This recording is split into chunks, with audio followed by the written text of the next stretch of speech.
Hello my dear students, फिर से आप सभी लोगों का स्वागत है। इसके पहले हमने टर्मिनोलॉजीज को देखा है कि जो स्फेरिकल मिरर्स जो हम पढ़ने जा रहे हैं उसमें हम टर्म्स कौन कौन से देखने वाले हैं या किसी मिरर के अंदर क्या क्या चीजें हमें पढ़नी पड़ती हैं। आपको एक बार हम रिकॉल करवाते हैं सारी चीजें बैक स्लाइड में। ठीक है, टर्मिनोलॉजीज में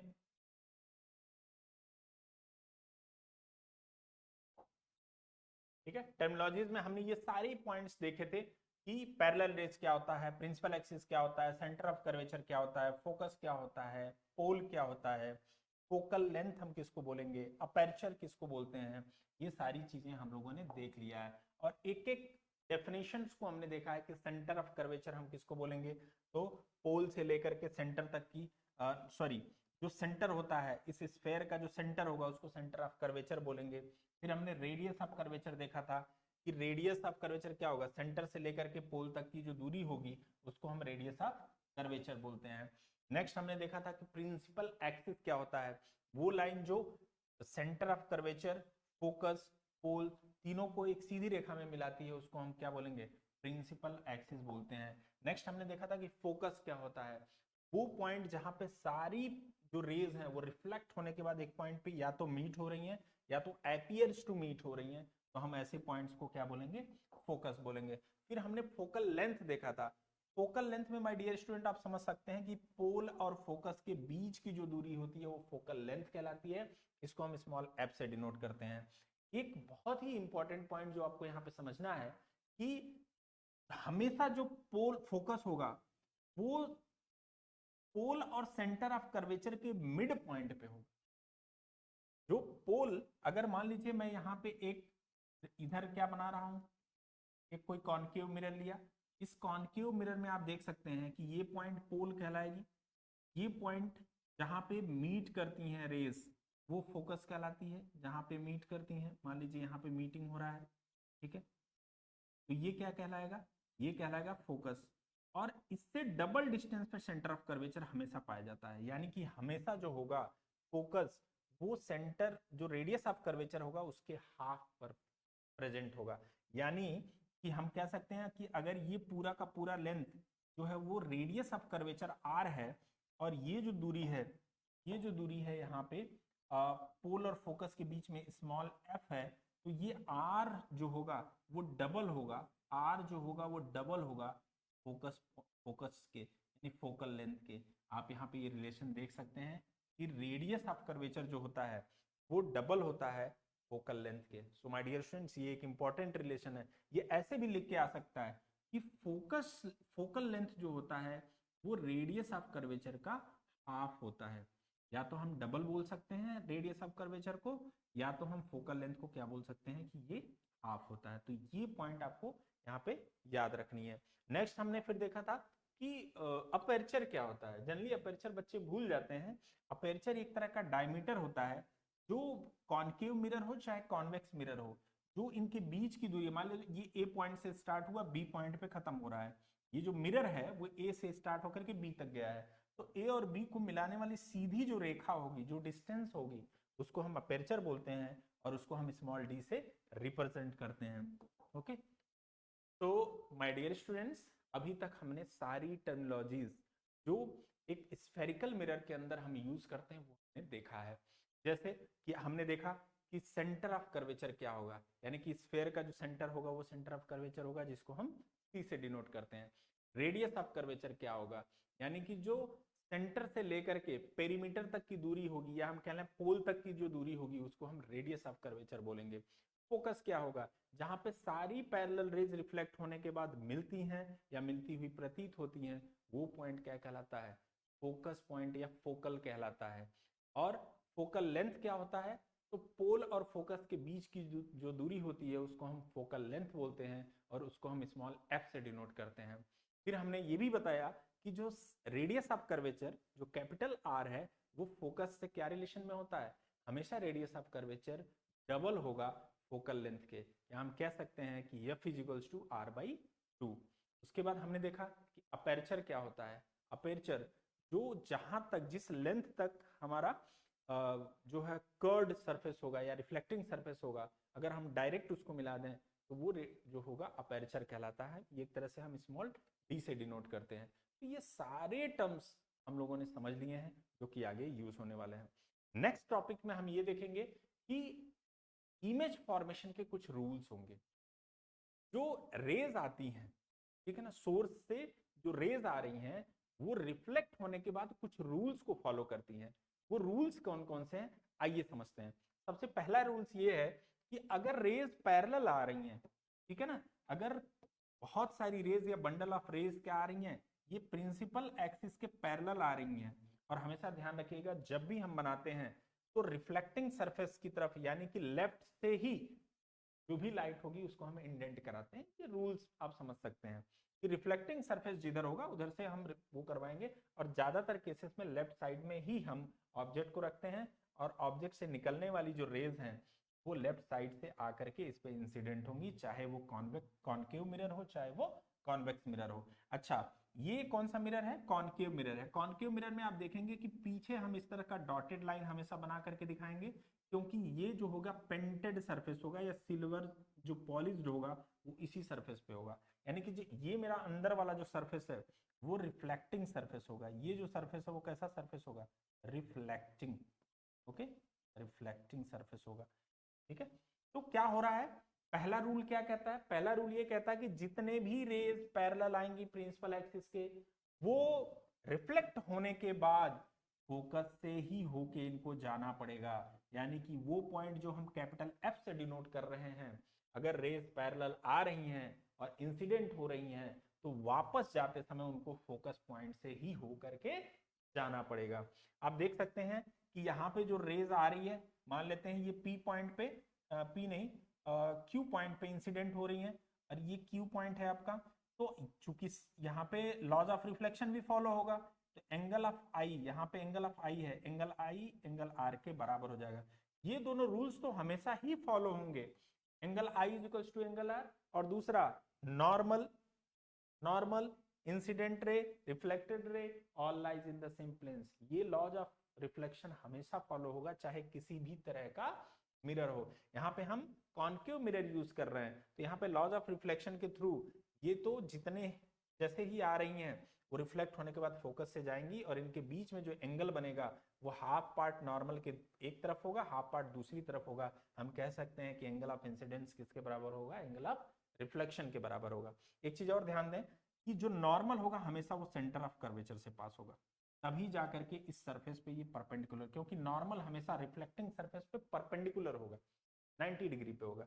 अब आइए इसमें देखते हैं, ये है कॉन्वेक्स मिरर। कॉन्वेक्स मिरर में जब भी हम आप देखेंगे तो ये सिल्वर्ड सरफेस होगा या सिल्वर पेंटेड सरफेस होगा, इस पे सिल्वर पॉलिश होगा, और ये वाला जो सरफेस है बल्जिंग वाला, इससे हमेशा रिफ्लेक्शन होगा। तो जो भी लाइट पैरेलल आ रही है, आप देख रहे हैं ये प्रिंसिपल एक्सिस के पैरेलल लाइट जा रही है, ये रिफ्लेक्ट होने के बाद, रिफ्लेक्ट होने के बाद ऐसा लगेगा कि ये कहां से जा रही है? फोकस से होके आ रही है। ऐसा लगेगा कि ये फोकस से होकर के आ रही है। ओके, तो माय डियर स्टूडेंट, पहला रूल ये कहता है कि कोई भी रेज जो प्रिंसिपल एक्सिस के पैरेलल आएगी, रिफ्लेक्ट होने के बाद, चाहे वो कॉन्केव मिरर हो चाहे वो कॉन्वेक्स मिरर हो, दोनों से रिफ्लेक्ट होने के बाद वो कहां से होकर के जाएगी? फोकस से होकर के उनको जाना पड़ेगा। नेक्स्ट रूल देखते हैं, रूल नंबर 2। रूल नंबर 2 ये कहता है कि अगर उल्टा हो गया कि कोई रेज फोकस पे से होकर के अगर मान लीजिए इंसिडेंट हो रही है, तो माय डियर स्टूडेंट टकराने के बाद वो वापस चल हो जाएगी। कोई भी रेज जो फोकस से, मान लीजिए मैंने एक रेज बनाया, एक रेज बनाया जो फोकस से गई, यहाँ पे आप देख रहे हैं फोकस पॉइंट यहाँ पे है, ये रेज फोकस से गई, टकराने के बाद ये अपने आप पैरेलल हो जाएगी। रूल यही कह रहा है कोई भी रेज जो यहाँ पे फोकस पे ऐसा, अब चूंकि कॉन्वेक्स मिरर में क्या होगा, कॉन्वेक्स मिरर में चूंकि ये क्या होता है, जहां इंसिडेंट होगा ऐसा लगेगा कि वो कहां से आ रहा है, कहां जा रहा है, फोकस पे जा रहा है, एक्चुअल में जाता तो है नहीं, इसीलिए डॉटेड दिखाया गया है। रिफ्लेक्ट होने के बाद ये पैरेलल हो जाएंगे। तो इसका मतलब जो पहला रूल है उसका वाइस वर्सा है कि अगर रेज पैरेलल आ रही हैं, इंसिडेंट होने के बाद कहां से जाएंगी? फोकस से। तो उल्टा क्या होगा कि अगर रेज फोकस पे आ रही हैं तो इंसिडेंट होने के बाद कहां जाएंगी? पैरेलल होकर के जाएंगी। तो नेक्स्ट रूल देखते हैं, रूल नंबर 3। रूल नंबर 3 ये कहता है कि अगर कोई रेज मान लो सेंटर ऑफ कर्वेचर से होके जाए सी पे, तो वो जैसे ही जाएगा वो वापस उसी रास्ते रिफ्लेक्ट हो जाएगा, ये डेविएट ही नहीं होगा। कोई भी रेज जो सेंटर ऑफ कर्वेचर पे पड़ेगा, यहाँ पे तो ऐसा लगेगा सेंटर ऑफ कर्वेचर पे पड़ रहा है, तो वापस ये रिट्रेस हो जाएगा, अपना पाथ ले लेगा। ऐसा क्यों हो रहा है, आइए समझते हैं। माय डियर स्टूडेंट, अभी अभी मैंने कहा कि इसमें क्या होता है कि हमेशा नॉर्मल जो होगा, मान लीजिए यहाँ पे नॉर्मल, यहाँ पे कोई रेज इंसिडेंट हो रही है, यहाँ पे कोई रेज इंसिडेंट हो रही है, ठीक है। अब यही इस पॉइंट पे नॉर्मल अगर हम बनाएंगे तो सेंटर ऑफ कर्वेचर से ही होके जाएगा। तो अब नॉर्मल और सेंटर ऑफ कर्वेचर जो है जाकर के हम मीट हो रही है, और हम जो भी इंसिडेंट एंगल लेते हैं कहां से लेते हैं, नॉर्मल से लेते हैं, क्योंकि नॉर्मल ही उसी लाइन पे है, तो एंगल ऑफ इंसिडेंस क्या हो गया, जीरो। अगर एंगल ऑफ इंसिडेंस जीरो हो गया तो इसका मतलब क्या है, एंगल ऑफ रिफ्लेक्शन भी जीरो हो जाएगा। तो इसका मतलब है कि ना तो इंसिडेंट एंगल कुछ बन रहा है, ना तो रिफ्लेक्टेड एंगल कुछ बन रहा है, और दोनों जीरो हो जा रहे हैं। तो जिस पॉइंट पे इंसिडेंट होगी उसी पॉइंट पे रिफ्लेक्ट हो जाएगी। हम कह सकते हैं कि अगर सेंटर ऑफ कर्वेचर पे कोई रेज इंसिडेंट होती है तो वापस सेंटर ऑफ कर्वेचर से ही रिफ्लेक्ट हो जाती है। सो माय डियर स्टूडेंट्स, ये रूल नंबर 3 था। आइए हम नेक्स्ट रूल को देखते हैं। हाँ, नेक्स्ट रूल ये कहता है कि अगर कोई रेज इंसिडेंट हो लेकिन ऑब्लिकली किसी पी पॉइंट पे, किसी क्या एक ही पी पॉइंट होगा, इस पी पॉइंट पे अगर इंसिडेंट होती है तो क्या होगा। तो यहाँ पे जो लॉज ऑफ रिफ्लेक्शन का सेकंड रूल है कि जितने एंगल पे कोई भी रेज इंसिडेंट होगी, रिफ्लेक्ट होने के बाद उतने ही एंगल पे जाएगी, यानी हम कह सकते हैं angle of incidence is equal to angle of reflection को फॉलो करेगी। तो माय डियर स्टूडेंट्स, अगर कोई रेज पोल पे इंसिडेंट होती है तो जितने एंगल पे नॉर्मल से इंसिडेंट हुई है उतने ही एंगल पे नॉर्मल से रिफ्लेक्ट भी हो जाएगी। तो ये 4 रूल्स बेसिक जो हमने पढ़े हैं वो आपने यहाँ पे देख लिया है। तो माय डियर स्टूडेंट्स, एक बार हम रिवाइज करते हैं कि वो 4 रूल्स क्या हैं। पहला रूल्स कहता है कि अगर कोई रेज प्रिंसिपल एक्सिस के पैरेलल इंसिडेंट हो रही है तो रिफ्लेक्ट होने के बाद फोकस से होकर के जाएगी। दूसरा क्या कहता है कि अगर कोई रेज फोकस पे पड़ रही है तो वो रिफ्लेक्ट होने के बाद पैरेलल होके चली जाएगी, यानी पहले रूल का वाइस वर्सा है।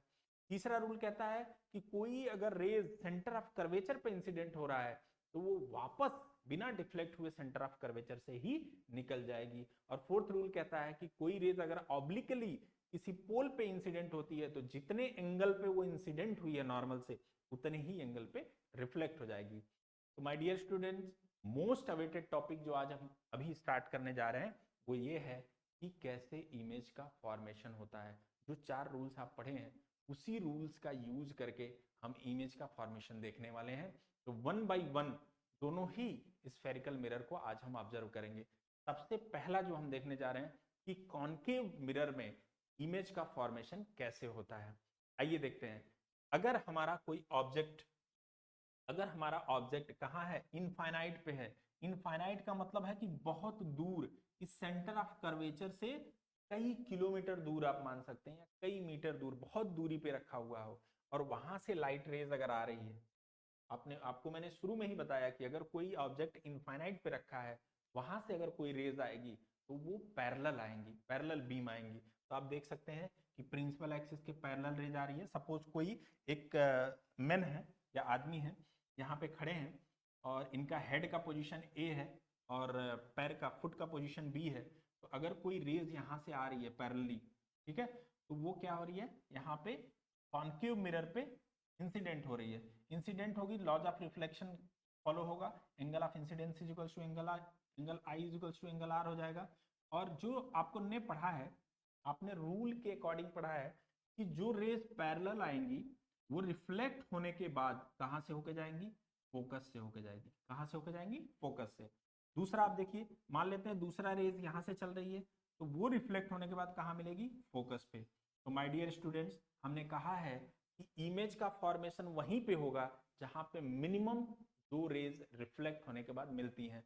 यहाँ पे 2 रेज कहां कहां पे मिल रही हैं, दोनों ही फोकस पॉइंट पे मिल रही हैं। इससे एक बात तो क्लियर होती है कि अगर इनफाइनाइट पे कोई ऑब्जेक्ट रखा हुआ है एट इनफाइनाइट, तो उसका जो इमेज बनेगा, उसका जो इमेज का फॉर्मेशन होगा वो कहां पे होगा, फोकस पे होगा। माय डियर स्टूडेंट्स, अभी जैसे जैसे ये लेक्चर आगे बढ़ेगा आप देखेंगे कि ये जो इमेज बनता है, भले ही छोटा इमेज बन रहा है, वो कैसा बनेगा, इन्वर्टेड बनेगा, यानी कि उल्टा बनेगा। ठीक है ना, क्यों बन रहा है, जैसे लेक्चर आगे बढ़ेगा आपको समझ में आ जाएगा। दूसरी चीज आप देख रहे हैं कि इमेज जो बन रहा है वो मिरर के पीछे बन रहा है, मिरर के सामने बन रहा है, तो मिरर के सामने बन रहा है, यानी कि अगर हम यहाँ पे स्क्रीन लगा दें तो इसका इमेज आप उस स्क्रीन पे मिल सकता है। और ऐसा इमेज जिसको हम स्क्रीन पे ले सकते हैं उसको हम रियल इमेज बोलते हैं। तो यानी कि कैसा इमेज फॉर्म होगा, रियल इमेज फॉर्म होगा। और आप देख रहे हैं कि इतने बड़े ऑब्जेक्ट का एक पॉइंट साइज इमेज बन रहा है, तो कैसा इमेज बनेगा, पॉइंट साइज। तो माय डियर स्टूडेंट्स, इस पूरे इमेज फॉर्मेशन में जो केस 1 है कि अगर ऑब्जेक्ट इनफाइनाइट पे रखा है तो इसका इमेज कहाँ पे बनेगा, फोकस पे बनेगा, क्योंकि हम दो रेज जो पैरेलल छोड़े थे वो कहाँ मिल रही हैं, फोकस पे मिल रही हैं। और इसका जो कंक्लूजन है कि ये इमेज कैसा बनेगा, तो पहला इन्वर्टेड यानी उल्टा बनेगा, दूसरा रियल क्योंकि सामने बन रहा है, तीसरा जो होगा वो पॉइंट साइज बनेगा क्योंकि हाईली डिमिनिश्ड इमेज बनता है। तो माय डियर स्टूडेंट, ये पहला केस था कि इमेज का फॉर्मेशन जब हम कॉन्केव मिरर से करते हैं जब कोई ऑब्जेक्ट इनफाइनाइट पे रखा हो। दूसरा हम यहाँ पे देख सकते हैं कि अगर कोई ऑब्जेक्ट मान लीजिए इनफाइनाइट से थोड़ा सा हमने खिसका करके और उसको किधर कर दिया, इस मिरर की तरफ कर दिया, थोड़ा सा और आगे, यानी कि अगर मान लीजिए यहाँ पे कहीं इनफाइनाइट है बहुत दूर, तो इनफाइनाइट और सेंटर ऑफ कर्वेचर के बीच में अगर वो आदमी खड़ा है, यहाँ पे कोई आदमी खड़ा है, तो अब देखते हैं कि इमेज का फॉर्मेशन कहाँ, क्योंकि हमारा ऑब्जेक्ट शिफ्ट हो गया और किधर शिफ्ट हुआ है, वो मिरर की तरफ शिफ्ट हुआ है। तो यहां से इनकी हेड से जो रेज जाएगी रिफ्लेक्ट होने के बाद, क्योंकि ये पैरेलल रेज जा रही है, पैरेलल होने के बाद कहाँ जाएगी, फोकस से। याद रखें जब भी डायग्राम आप बनाएंगे पहला रेज जो आप निकालेंगे वो पैरेलल निकालेंगे, पैरेलल रेज रिफ्लेक्ट होने के बाद कहाँ से जाएगी, फोकस से होके जाएगी। दूसरा आप देख रहे हैं कि हमने कहाँ से दिखाया है कि दूसरा रेज सेंटर ऑफ कर्वेचर से मान लेते हैं निकलती है, तो आपने अभी भी रूल पढ़ा है कि जो रेज सेंटर ऑफ कर्वेचर से जाएगी वो रिट्रेस होने के बाद वापस सेंटर ऑफ कर्वेचर से ही निकल जाएगी। तो जितने एंगल पे आ रही थी उतने ही बिना डेविएट हुए उसी रास्ते को रिट्रेस करते निकल जाएगी। तो अब आप देखिए कि पहला वाला जो रिफ्लेक्शन वाला लाइट था, रेज था, वो उसका और दूसरे वाले का जो रिफ्लेक्शन का रेज है वो दोनों कहाँ मिल रही हैं, ये ए डैश पॉइंट पे मिल रही है। अगर मान लीजिए ये ए है तो ये क्या है, ए डैश है। अगर ये बी पॉइंट है तो आप देख रहे हैं ये बी डैश है, यानी कि जो आदमी सीधा था उसका इमेज कैसा बन गया, उल्टा बन गया। और कैसा बना है, ये बड़ा था छोटा बन गया है, सामने बना है तो रियल होगा। ठीक है, सो माय डियर स्टूडेंट, आप देख सकते हैं कि अगर ऑब्जेक्ट इनफाइनाइट और सेंटर ऑफ कर्वेचर के बीच में रखा हुआ है तो इसका जो इमेज बनेगा वो कहाँ बनेगा, सेंटर ऑफ कर्वेचर और फोकस के बीच में बनता है। पहला कंक्लूजन यही है कि जो इमेज बनेगा वो एफ और सी के बीच में बनेगा। दूसरा कंक्लूजन है कि ये चूंकि सामने बन रहा है तो ये जो बनेगा इमेज वो कैसा बनेगा, रियल बनेगा, क्योंकि इसको स्क्रीन पे लिया जा सकता है। सो माय डियर स्टूडेंट, दूसरा कंक्लूजन है कि रियल इमेज बनेगा। तीसरा, स्मॉलर बन रहा है, आप देख रहे हैं कि ये इतने बड़े ऑब्जेक्ट का इतना छोटा इमेज बना रहा है, इसका मतलब स्मॉलर देन द ऑब्जेक्ट होगा। और लास्ट, क्योंकि आप देख रहे हैं एरो चेंज हो चुका है, इसका मतलब इन्वर्टेड बनेगा।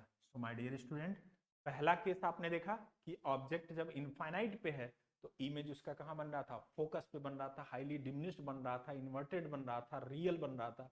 दूसरा, जब हमने ऑब्जेक्ट को सेंटर ऑफ कर्वेचर और इनफाइनाइट के बीच में रखा है तो कहाँ फॉर्मेशन हो रहा है, फोकस और सेंटर ऑफ कर्वेचर के बीच में फॉर्मेशन हो रहा है और इमेज रियल बन रहा है, इन्वर्टेड बन रहा है, स्मॉलर देन द ऑब्जेक्ट बन रहा है।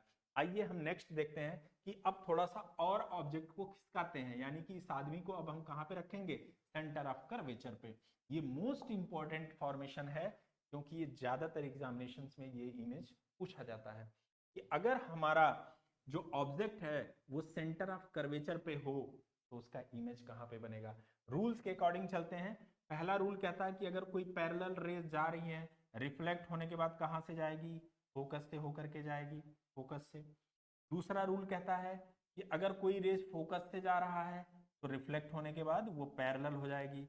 तो आप देख रहे हैं पहला रिफ्लेक्शन वाला जो लाइट था वो ये है, दूसरा रिफ्लेक्शन वाला जो लाइट है वो ये है, दोनों को आगे बढ़ाइए, आगे बढ़ाएंगे तो आपका जो मीटिंग पॉइंट है वो यहाँ पे है। अगर हम कह लें कि ये इस आदमी का ए पॉइंट है तो ए डैश पॉइंट यहाँ नीचे आ गया, अगर ये बी पॉइंट है तो बी डैश पॉइंट कहाँ गया, नीचे आ गया। यानी कि कहाँ मिल रहे हैं ये, उसी जगह पे, सेंटर ऑफ कर्वेचर पे। तो माय डियर स्टूडेंट्स, अगर कोई ऑब्जेक्ट सेंटर ऑफ कर्वेचर पे रखा हुआ है तो उसका इमेज कहाँ पे बनेगा, सेंटर ऑफ कर्वेचर पे ही बनेगा। और आप देखिए यहाँ पे कि जितना बड़ा ऑब्जेक्ट है उतना ही बड़ा इमेज बन रहा है। फिर आप देखिए कि ये सामने बन रहा है, इसको स्क्रीन पे लिया जा सकता है, इसका मतलब है कि रियल इमेज बनेगा। एक चीज और आप देखिए कि ये इन्वर्टेड बन रहा है क्योंकि जो सीधा था उसको उल्टा कर दिया। तो माय डियर स्टूडेंट्स, ये केस नंबर 3 था कि जब ऑब्जेक्ट सेंटर ऑफ कर्वेचर पे रखा हुआ है तो उसका इमेज कहाँ बनेगा, सेंटर ऑफ कर्वेचर पे बनेगा। और रेस्ट प्रॉपर्टीज आपके सामने है। आइए अब हम ऑब्जेक्ट को थोड़ा और खिसकाते हैं आगे।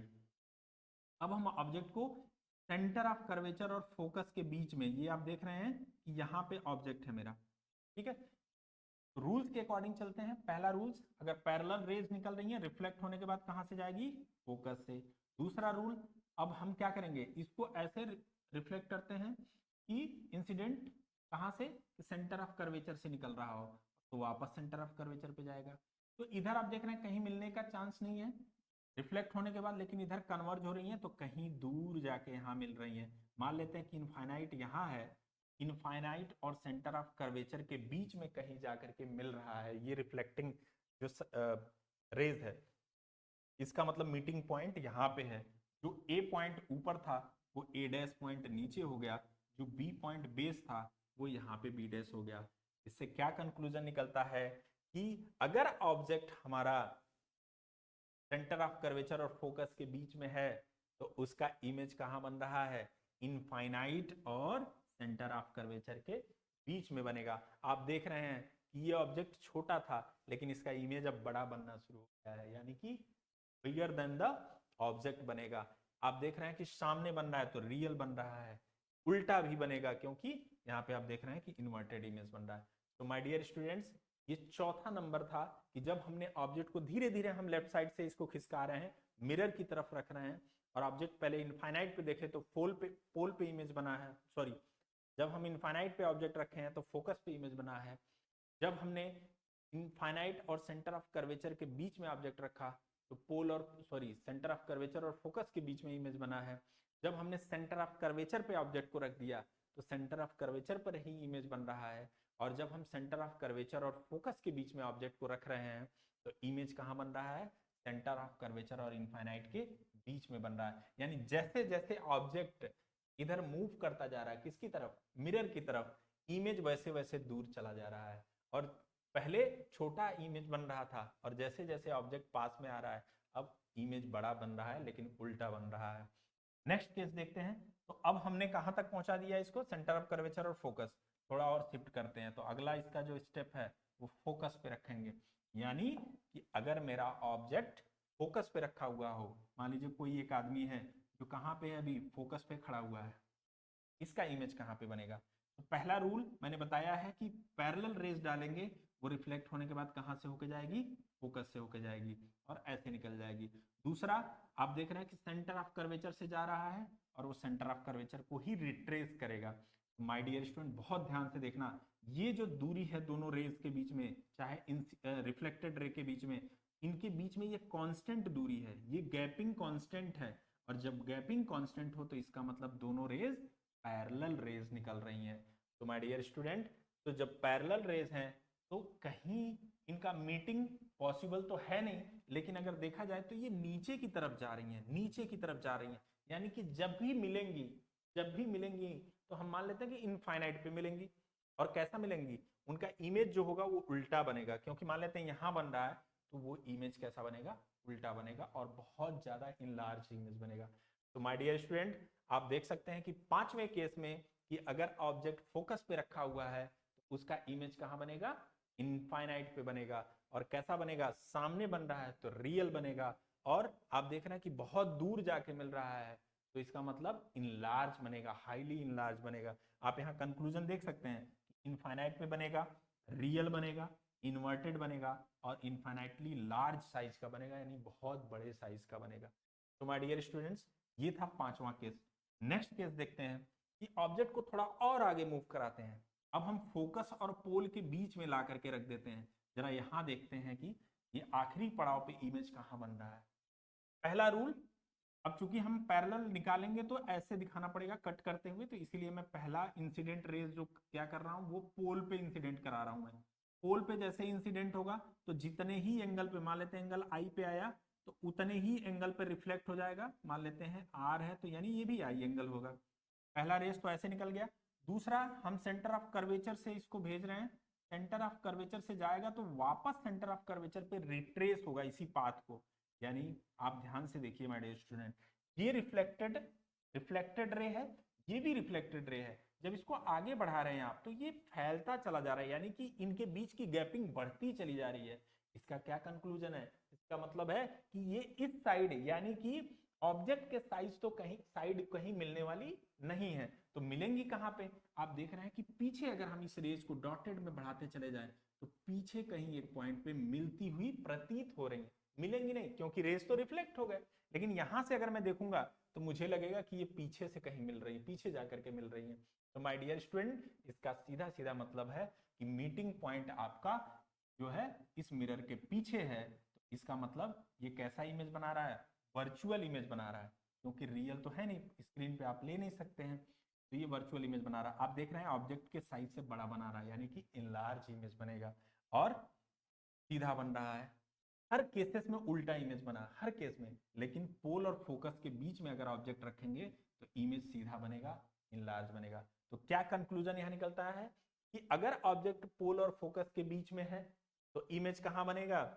बिहाइंड द मिरर बनेगा, पीछे साइड में बनेगा। दूसरा, वर्चुअल बनेगा क्योंकि स्क्रीन पे आप नहीं ले सकते हैं। तीसरा, इनलार्ज बनेगा, आप देख सकते हैं साइज बढ़ गया। और चौथा, इरेक्ट बनेगा, यानी कि सीधा इसका इमेज बनेगा। सो माय डियर स्टूडेंट, ये सारे 6 cases, all the 6 cases belongs to the concave mirror. यहाँ पे मैंने कंसोलिडेटेड एक टेबल में दिखाने की कोशिश की है कि ऑब्जेक्ट कहां पे अगर रखा हो, पोजीशन ऑफ द ऑब्जेक्ट अगर इंफिनिटी पे है तो उसका इमेज कहां पे बनेगा? फोकस पे बनेगा। और कैसा बनेगा? Highly diminished point size, real and inverted बनेगा। आप देख सकते हैं कि यहाँ पे नेचर बताया गया है, यहाँ पे साइज ऑफ द इमेज बताया गया, यहाँ पोजीशन बताया गया है, यहाँ पे पोजीशन ऑफ ऑब्जेक्ट बताया गया। सेकंड, कि अगर बियॉन्ड सी है, यानी सी और इनफाइनाइट के बीच में, तो कहां बनता है? एफ एंड सी के बीच में। अब कैसा बनेगा? डिमिनिश्ड बनेगा, रियल एंड इन्वर्टेड बनेगा। फिर हमने सेंटर ऑफ कर्वेचर पे जब ऑब्जेक्ट को रखा तो इमेज भी सेंटर ऑफ कर्वेचर पे बना। कैसा बना? सेम साइज का बना। उसका नेचर क्या था? रियल एंड इन्वर्टेड था। बिटवीन सी एंड एफ, सी और एफ के बीच में जब रखे थे तो सी के बियॉन्ड बन रहा था, यानी सी और इनफाइनाइट के बीच में बन रहा था, इनलार्ज बन रहा था और रियल एंड इन्वर्टेड बन रहा था। फिर हमने फोकस पे रख के देखा तो इमेज कहां बन रहा था? इनफाइनाइट पे। कैसा बन रहा था? हाईली इनलार्ज, क्योंकि पैरेलल रेज निकल रही थी। फिर रियल एंड इन्वर्टेड बन रहा था। और लास्ट केस था कि पोल और फोकस के बीच में जब हम ऑब्जेक्ट को रख रहे थे तो इमेज कहां बन रहा था? बिहाइंड द मिरर बन रहा था और इनलार्ज बन रहा था और वर्चुअल एंड डायरेक्ट बन रहा था। यहाँ पे आप देख सकते हैं कि सारे केसेस में real real real real real, but एक केस में वर्चुअल बन रहा है। सारे केस में inverted inverted inverted inverted inverted, यहाँ पे इरेक्ट बन रहा है। तो लास्ट वाला जो केस है माय डियर स्टूडेंट्स, ये एग्जाम पॉइंट ऑफ व्यू से बहुत इंपॉर्टेंट है। एक और यहाँ पे जो सी पे बन रहा है, जो सी पे हम रख रहे हैं तो सी पे इमेज बन रहा है। ये सारे पोजीशन है कि जब हम कॉन्केव मिरर के सामने ऑब्जेक्ट को रखते हैं तो इमेज कहाँ पे बनता है, उसका पोजीशन क्या है, साइज क्या है और नेचर क्या है। तो माय डियर स्टूडेंट्स, हमने